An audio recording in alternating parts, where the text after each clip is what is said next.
ഇതൊരു late night video ആണ്. വേറൊന്നുമല്ല, ഇന്ന് 24-ാം ദിനം എറണാകുളത്തെ തിരക്കാണ്. എറണാകുളം മാത്രമല്ല, കേരളം മുഴുവനായിട്ടുള്ള തിരക്കാണ്.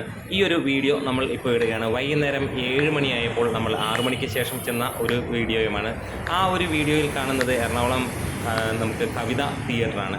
ഇവിടുത്തെ തിരക്കാണ് ഇന്ന് കാണാൻ കഴിയുന്നത്. ഹൗസ്ഫുൾ ആണെന്ന് ചോദിച്ചാൽ ഹൗസ്ഫുൾ അല്ല. ആദ്യത്തെ 1-2 റോ ഒഴിഞ്ഞു കിടക്കുന്നു എന്നുള്ളതാണ് ഞാൻ അവിടെ ചോദിച്ചപ്പോൾ അവർ പറഞ്ഞത്. പക്ഷേ ഒരു കാര്യം, നമ്മൾ ഈ ഒരു സ്ക്രീനിൽ നിന്ന് അങ്ങോട്ട് കയറുമ്പോൾ നിങ്ങൾക്ക് കാണാം എങ്ങനെയാണ് തിരക്ക്. 11:30, 2:45, 6, 9, 9:20 ഈ 4 സമയങ്ങളിലാണ് സിനിമ ഓടുന്നത്.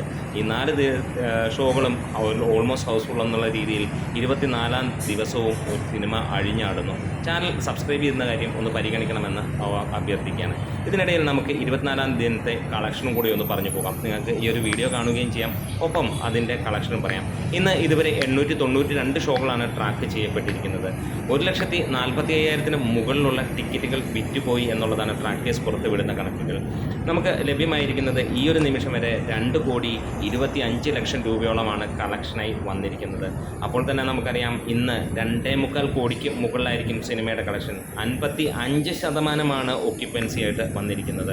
അതും ഒരു റെക്കോർഡ് തന്നെയാണ്. 24-ാം ദിനം 25 ദിനം എത്തുകയാണ്. ഈ ഒരു തിരക്ക് കാണുമ്പോൾ നിങ്ങളൊന്ന് ആലോചിച്ച് നോക്കുക, എങ്ങനെയാണ് ഈ ഒരു സിനിമ. ഞാനിതുവരെ ഈ സമീപകാലത്ത് കഴിഞ്ഞ 3-4 വർഷമായിട്ടുള്ള ഒരു സിനിമയ്ക്കും ഇത്രത്തോളം തിരക്ക് കണ്ടിട്ടില്ല. അതിപ്പോൾ തമിഴ് എടുത്താലും തെലുങ്ക് എടുത്താലും കന്നഡ എടുത്താലും കേരളത്തിൽ നമുക്ക് ഇത്രത്തോളം തിരക്ക് ഒരു സിനിമയ്ക്കും വേറെ കണ്ടിട്ടില്ല. പ്രത്യേകിച്ച് 25-ാം ദിനത്തിലേക്ക് കടക്കുമ്പോഴും.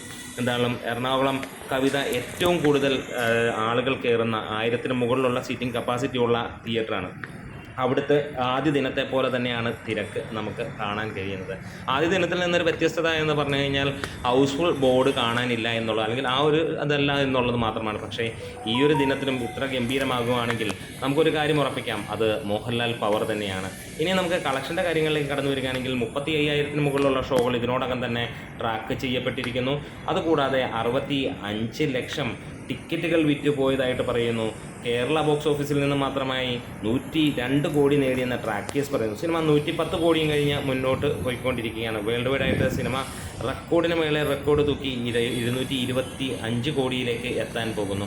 ഇന്നും കൊടൂരമായിട്ടുള്ള ഈ ഒരു കളക്ഷൻ വരുമ്പോൾ ഫൈനൽ കളക്ഷൻ ഇന്ന് വരാൻ പോകുന്നത് ഒരുപക്ഷെ ട്രാക്കേഴ്സ് മുഖാന്തരം 2,65,00,000 രൂപ വരെ വരാനുള്ള ചാൻസ് ഉണ്ട്. ഒരുപക്ഷെ 3 കോടിയിലേക്ക് സിനിമയുടെ കളക്ഷൻ എത്തുമെന്നുള്ളതും നമ്മൾ പ്രതീക്ഷിക്കുകയാണ്. എന്തായാലും ഇത് ഒരു അത്ഭുതം എന്ന് തന്നെയാണ് പറയുന്നത്. ഇതൊരു മാജിക് എന്ന് തന്നെ നമുക്ക് പറയാൻ കഴിയുന്നു. വേറെ ഒന്നുമല്ല, ലാൽ മാജിക്കാണ് നമുക്കിവിടെ കാണാൻ കഴിയുന്നത്. വേറെ ഒരു നടനും അങ്ങനെ ഈ ഒരു ഇതിലേക്ക് വരില്ല. കാരണം ഓരോ മലയാളിയുടെ ഹൃദയത്തിലും എത്ര വെറുപ്പുണ്ടെങ്കിലും ഇഷ്ടമില്ലെങ്കിലും മോഹൻലാൽ എന്ന താരത്തെ ആരാധനയുണ്ട്. അത് ഏതെങ്കിലും ഒരു രീതിയിൽ ഉണ്ടാകുമെന്നുള്ളതാണ്. സാധാരണക്കാർ കൊതിക്കുന്ന, ആളുകൾ ഇഷ്ടപ്പെടുന്ന തലത്തിൽ മോഹൻലാലിൻ്റെ ഒരു സിനിമ വന്നു കഴിഞ്ഞാൽ ഇവിടെ ഫാൻസുകാരില്ല, സാധാരണ മലയാളികൾ മുഴുവൻ അദ്ദേഹത്തിൻ്റെ പിന്നാലെ ഉണ്ടാകും. അത് തുടരുമെന്നുള്ളത് വീണ്ടും കാണിച്ചു തരുന്നു. കഴിഞ്ഞ 45 വർഷമായി. നമ്മുടെ വീഡിയോസ് ഇഷ്ടമായെങ്കിൽ സപ്പോർട്ട് ചെയ്യണം. താങ്ക്സ്.